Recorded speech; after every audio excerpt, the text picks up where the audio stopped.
Hello, नमस्कार, शुभ सकाळ. आजचा दिवस आहे 6वा आणि रंग आहे राखाडी. तर सकाळी-सकाळी अशा पद्धतीची छान अशी सुरुवात झाली, कारण रात्रभर भरपूर पाऊस होता. त्यामुळे सकाळचं वातावरण खूपच थंड आणि छान होतं.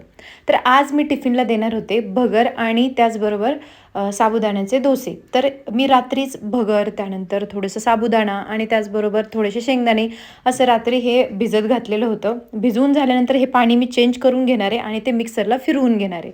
मिक्सरला फिरवल्यानंतर तुम्ही त्याचं बॅटर बघू शकता. अगदी आपण डोशाचं बॅटर ज्या पद्धतीचं पातळ बनवतो, त्याच पद्धतीने थोडं-थोडं पाणी घालून हे मी मिक्सरला फिरवून घेतलं. त्याच्यामध्ये थोडंसं मीठ टाकलेलं आहे आणि हे थोड्या वेळ साईडला ठेवून देते.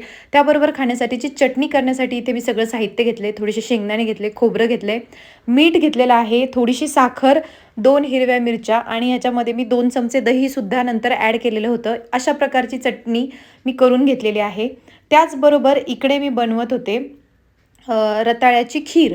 तर त्यासाठी सगळ्यात आधी 2 चमचे तुपामध्ये मी ड्रायफ्रुट्स असे थोडेसे कुटून घेतले आणि ते ह्यामध्ये घालून छानपैकी आपल्याला भाजून घ्यायचे आहेत.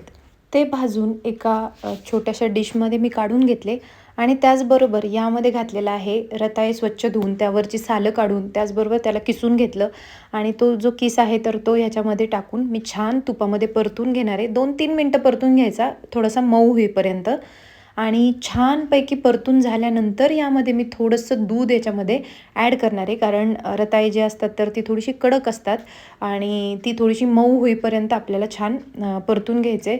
त्यानंतर मी अगदी थोडंसं दूध घातलेलं आहे, थोडंसं गरम दूध घातलं आहे आणि ह्याच्यामध्ये थोडी साखर घालून मी हे 5 ते 6 मिनटं झाकून ठेवणार आहे, ज्यामुळे जी रताळ्याचा जो किस आहे तर तो छान मऊ होईल आणि त्यानंतर एक्स्ट्राचं वाटलं तर दूध आणि थोडंसं पाणी घालून जशी आपण खीर बनवतो त्याच पद्धतीची आपल्याला बनवून घ्यायची आहे. तर इथे चवीनुसार तुम्हाला हवी तशी साखर तुम्ही ॲड करू शकता. गूळ पण घालू शकतो, पण गुळाने होतं असं की कधी-कधी दूध फाटतं, त्यामुळे मी ती रिस्क नाही घेतली. त्याचबरोबर इकडे खीर रेडी आहे आणि तुम्ही बघू शकता. तर ही सुद्धा मी डब्याला देणार आहे. खूप छान मस्तपैकी खीर रेडी आहे. त्याचबरोबर इकडे मी डोसा करायला घेतला. जे बॅटर आपण मगाशी बनवून ठेवलं होतं, तर ते मी घेतलेलं आहे. छानपैकी गोल डोसा करण्याचा ट्राय करायचा. माझ्याकडून काही गोल होत नव्हते. बऱ्याचदा काय होतं ना, कोणी बघत असताना किंवा व्हिडिओ शूट करताना माझ्याकडून डोसे व्यवस्थित बनवले जात नाही. थोडेसे त्याचा आकार पण चेंज होतो.